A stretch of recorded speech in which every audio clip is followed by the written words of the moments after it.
Today, I'm going to talk a little bit with you about the latest scientific innovative approaches to helping us feel young. Now, when we're talking about feeling young, it really starts with cellular energy and cellular purification. So let's talk a little bit about that science today and about the AGELOC approach as well. Now, first of all, who's interested in aging? I know you are, but are there other people that are interested in aging and feeling young? Sure there are. In fact, in Europe, by 2050, the population of people over 65 will double. Well, there are a lot of people that are on their way to 65, so you don't have to turn 65 before you're interested in feeling younger, right? So let's talk a little bit about the NusKin approach to anti-aging science. Now, in general, in science, the scientists are interested in aging, but they look at it from a descriptive biology approach. And really what that means is that they're studying all the things about aging, but not really with the view of trying to change things or help you feel better about it. So, for example, they're describing aging. They're really telling you things that you already know. I don't remember things as well as I did before. I don't have the energy that I had before. And even that my skin doesn't look as nice as it was before. At NusKin, our approach, the AGELOC approach, is simply targeting the sources of aging. That means we go right to the source, rather than looking at the outside, the signs and symptoms. So if you look at this target that I've got here, you see that the sources of aging are at the inside. To understand aging and how we can change it and help you feel younger, we need to go to the sources of aging, not just describe what's happening in the signs and symptoms level. So let's look at it from this point of view. You're an organism, and in order to feel youthful, then you need to actually have cells that are producing the right stuff. The cells need to be healthy, they need to be producing energy, they need to be able to cleanse themselves, otherwise they're not going to stay young. So the cells then are responsible for ultimately how you feel your youthful feelings. If you go even further towards or upstream to the sources of aging, it is all about gene expression. It's the genes that program the cells. So gene expression is actually directing the cell's behavior, whether or not they're behaving youthfully or in an aged fashion. Let's look at it another way, just to make sure that you understand correctly. DNA, which is the code for your life, is fixed for life. The DNA does not change. So we're not talking here about gene splicing or any kind of gene manipulation. We're talking about gene expression. Here's a picture of the young Joe Chang. And in this picture you see that he looks quite different when he's young, right? His DNA is the same today as it was back then. It has not changed. And yet, there's a change in expression as Joe ages. So now he's a mature man. His genes are behaving somewhat differently to the way that they expressed themselves when he was younger. So we're talking gene expression here. And to put it another way, to make it simple, as you age, your genetic symphony gets out of tune. If we compare it to an orchestra, when the orchestra is in tune, it sounds beautiful. Everything's harmonious, the bass is at the right level, the violins and the cellos are at the right level. You can just hear the piccolo or the flute. Everything sounds really nice and harmonious. But as we age, the genetic symphony gets out of tune. Perhaps the bass is too loud, or perhaps the piccolo is starting to grate on your ears a little bit because it's too loud. Perhaps it's out of tune. So in AGELOC, we're talking about retuning your symphony, getting things back to the way that gene expression was when it was youthful. Here's a picture of the cell. And if you look, you know that there are trillions of cells that make up your body. And as you go into the center of each cell, you see that little gray area there. That's the nucleus. And inside the nucleus, you see we have all of those chromosomes. The chromosomes, and we'll talk more about them later, are really simply the packing for the DNA. And as you unravel that DNA, you can see that there are long strands. And along those strands, it's divided into sections called genes. So here in this cartoon that I have, there are 4 genes depicted, different colors. Now, genes are simply recipe books. Each gene is a recipe for a gene product, usually a protein. And you can see that there are 2 genes here. One's producing a little bit of a short protein. The other one's producing a lot of a longer protein. Let's call it a structural protein like collagen. Let's look in more detail. Here's gene 1, and in youthful gene expression, it's just producing a little bit of this little protein here. That's normal gene expression for a youthful individual. Gene 2, however, the cookbook is wide open and it's producing a lot of this longer protein, this structural protein. That's the youthful gene expression pattern. If we look at what happens during aging, the gene has not changed. The DNA remains the same. The cookbook is still there, but now things start to change a little as you age. In aging gene expression, gene 1, instead of just producing a little bit of the protein end product, is producing a lot. Gene 2, which normally should be producing a lot, is now producing a lot less. So that's gene expression as opposed to actually the gene itself or the DNA. Now if we were to express this sort of in a scale of green to red, then gene 1 is just in the green there, right? Not producing very much, but as it ages, it shifts over into the red zone, it's producing a lot. If you look at gene 2, it's over in the red zone in the youth. That's where it's supposed to be. But as you age, somehow, for some reason, the cookbook starts to close. Now we're expressing in the green zone. We're going to go back to that green-red type of depiction later. That's called a heat map. So that'll help you to understand the heat map when we read it. So how big is the DNA? How much information is there? This is important to know because I've just talked about 2 genes and how they might change as we age, but there are a lot more than 2 genes in the human body. The structure and the size of DNA is mind-boggling, especially when you consider that it's in every single cell of the human body. So here's some DNA here, and let's look at its secondary structure, which is this coil, like a twisted ladder. And then you get into this tertiary structure where it's wrapped around these proteins. And as you look even closer, as you zero in, there's another quaternary folding, or the 4th level of folding of that DNA, because there's so much of it that if you don't look after it in the cell and pack it in a systematic way, it's just going to end up being a bird's nest. I don't know if you've ever taken your kids fishing. I've stopped doing that a long time ago because the fishing line tends to wrap itself up and get knotted very easily. All right. And now you can see where we're headed. This is the chromosome. So all of that packing ends up in the chromosome. We're talking about 3 billion base pairs in the human genome. That means 3 billion bits of information.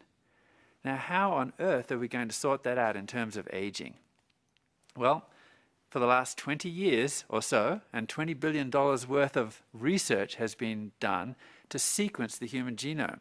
That means to find out even how many genes there are, because before this work was commissioned, we didn't even know how many genes were in the human body. We sort of guessed that there might be 100,000 or so. Well, after 20 years and billions of dollars of research, around 2003, the work was completed and the entire human genome has been sequenced. So now we realize, and we've learned, that there are somewhere between 25 and 30,000 genes, or 30,000 recipes in the human genome. How difficult would that be to sort of see or find out which of those genes is changing during the aging process? This is what it would look like, the sequence of the human genome. There are 4 letters, G, A, T, and C, and each of those letters make a word, and each word is 3 letters long. So we're talking about 1 billion words in the human genome. That's about the same as 800 Bibles, each within the chromosomes that are inside the nucleus of a cell which can fit on a pinhead. It's a huge amount of information. And so faced with 3 billion or so of these letters that you see here, what do you think we can make of that? Well, there were high hopes. And in fact, when the human genome was sequenced, President Clinton at one end of the globe and the President or the Prime Minister of England at the other end all stood up and said, you know, this is a huge breakthrough. This is taking us one step closer to the meaning of life. And we expect in the next 10 years we're going to have all sorts of science come out of this, and we're going to understand the diseases. Well, to put a long story short, I guess, it's been a little bit disappointing. But don't be too hard on the scientists, because remember I said there's 3 billion data points there and 1 billion words. And this is similar to the task that was given to the Egyptologists of the 1700s when they discovered all of these hieroglyphics that were in Egypt, all over the tombs and the pyramids, the pillars of the temples. Nobody knew what these hieroglyphics meant, but they were tasked with cataloging them all, copying them all down, writing them. And even though we didn't understand what was there, step one was complete. We'd cataloged it. And it wasn't until a very special stone was discovered in 1799 in the Nile Delta by some of Napoleon's army, the Rosetta Stone, that we started now to have a hope that we could translate those hieroglyphics. Because the Rosetta Stone actually contained 3 languages, all saying the same thing: Classic Greek and the hieroglyphics, and also Coptic. And with that, they dragged the stone off to a famous, brilliant linguist in France, Jean-François Champollion, who was able to, since he already read all of these languages and did from the time that he was about 16 years of age, he was able to then decipher it and now decode the hieroglyphics so that we could understand them. Well, what's exciting about the AGELOC approach is that, unlike ever before, we now have the Rosetta Stone to understanding aging at the genetic level. And we get this through our association with Professor Richard Weindrich, who's a gerontologist who's been studying aging for the last 30 years, and also Thomas Prohler, who's a geneticist. And together, the two of them have been able to crack this code and measure aging at the genetic level. And it all begins with the humble little gene chip. Thomas Prohler came to Richard Weindrich and said, with your knowledge of aging and the work that you've been doing to look at the sources of aging, and with this technology, the gene chip, which can measure the expression of all 25,000 or 30,000 genes in the human genome, we may be able to understand aging at the genetic level. So this chip is actually able to, with a sample from any biological organism, measure the gene expression levels of every single gene. That means we get where they are on that slide. Is it green or is it red for all 25,000 genes? Now imagine if you compare that to different biological states, old and young, and then subtract the differences and find out which genes are changing as you age in their level of expression. Now you have the way to crack the code at the genetic level. You can basically have a Rosetta Stone for aging at the genome level. And that's the work that they've been doing for many years, and now, as you are probably well aware, we've acquired LifeGen. So all of their patents, all of their knowledge, the database that they have, is now part of NuSkin's intellectual property. That gives us a real edge at targeting the sources of aging, the AGELOC approach. So here's a heat map. And now you understand it, right? Here we have genes that are young, and you can see the gene expression levels that have changed as you become old. I think I've explained this a little earlier. The goal then is to reactivate, or to find out what sort of a strategy, what kind of ingredients can reactivate those old genes so that they're expressing themselves so that they're youthful again. Here's an example. You have now the old and the young pattern, screening for ingredients. And you can see here that ingredient 4 has actually reactivated the old gene expression so that it looks much more like that of the younger gene expression pattern. This is something that nobody's ever been able to do before AGELOC. It's important to know that we have this gene expression data bank. Now, I told you before how immense, how huge the level of data is in the human genome. So as you do each experiment, you're generating millions of data points. We have been, or LifeGen has been accumulating over the last many years, all of the information that they've gathered from looking at different tissues, different species, and different states of life, young versus old, different ingredients, different nutritional regimens. All of that information has gone into this database. Just to give you an example of the kind of data that's generated, in this simple experiment alone, there are 30,000 genes per genome, as I mentioned. And in this simple experiment, 5 individuals were tested with various ingredients. 7 biological conditions, young and old, plus 5 ingredients. So this adds up to about 10.5 million gene expression data points. So you can see that this quickly starts to accumulate. This is information that we have that helps us to access understanding aging at the genetic level. This is our AGELOC tool. Now, I've spent a bit of time explaining this to you because I need you to understand that AGELOC is not just one approach or one product. It's a whole approach to looking at aging at the sources and not just the signs and the symptoms. So using this AGELOC tool, now we're able to go and to investigate aging and see what we can do about it. So again, I mentioned before, youthful feeling is very much related to how productive your cells are and how youthful they're expressing themselves. And those cells, in terms of their energy production and how they're able to cleanse themselves, are also very much dependent upon how the genes are expressing themselves. That's targeting the sources of aging. Now, if we want to feel youthful again, then we should start to look at the machinery that provides energy for the cell and for the human body. The mitochondria are the nuclear power plants of the cell, if you will.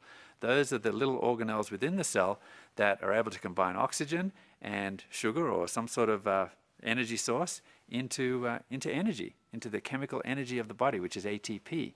We know from all of the research that's been done that mitochondrial activity does decline with age. So you see here in this graph, approximately a 40% reduction in efficiency of the mitochondria by the time you're about 60. So, this is not a sudden decline, but it's a gradual decline as you age.